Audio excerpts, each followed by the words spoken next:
Hey everyone. So I did a video series on SmartRecruiters and how this works, and more from an end user process standpoint.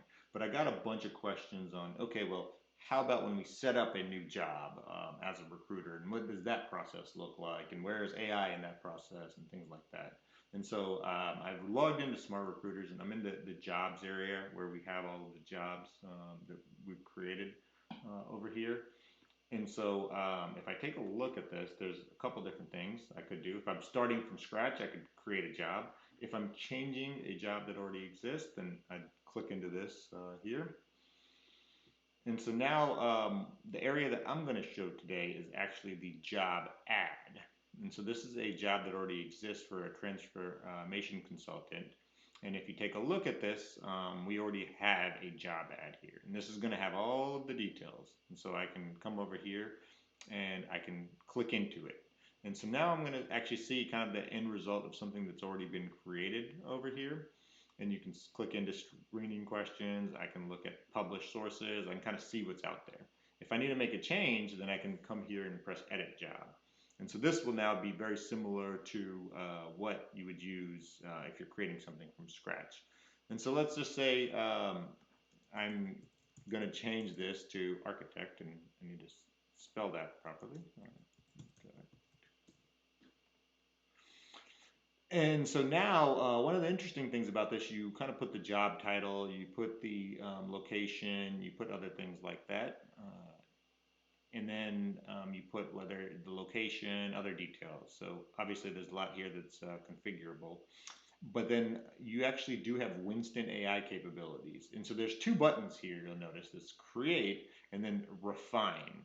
And so if you update any of these, what you can do is then use this create button. So right now I have this HR transformation manager, and meanwhile I change this to architect. So what I can do is press this create button. So if I were to change the city or the state or the location, rather than manually having to figure out what I changed and make it applicable, you can see now HR Transformation Architect, it updated that thing. So it can take this. And then it shows you the refine button in each section to polish the text. The create button becomes available if the fields above the change. So anything that's kind of core to the job, if this changes, then we want to kind of recreate this thing. Meanwhile, if we're trying to update this specific box for job description, then there's the refine button here. And so now I can actually take the job description and use AI. So I can put my own prompt here. I can make it shorter. I can make it longer. It gives a suggestion for a fun tone or serious tone. And then I can kind of come in here and adjust the job description and see what's going on there, and see how Winston adapts it as well. Dream up and design end to end. Roll up your sleeves, so it champion the selection. So it adjusts the whole talk track of that. There's another one here for qualifications as well. And then kind of toward the bottom, you can kind of see the additional configuration that we have for this job over here. So I will say, I think a nice touch is the fill with Google or fill manually, right? You can use templates that you have as well, or recent jobs or things like that. And so if I wanted to search for something specific and have templates, I can use that to fill things out to save me time. And then using AI, I think it's another way where you can go in and get things done faster as well as you're creating these things. So yeah, if I come down over here, you can also do custom candidate sources over here. So if it's a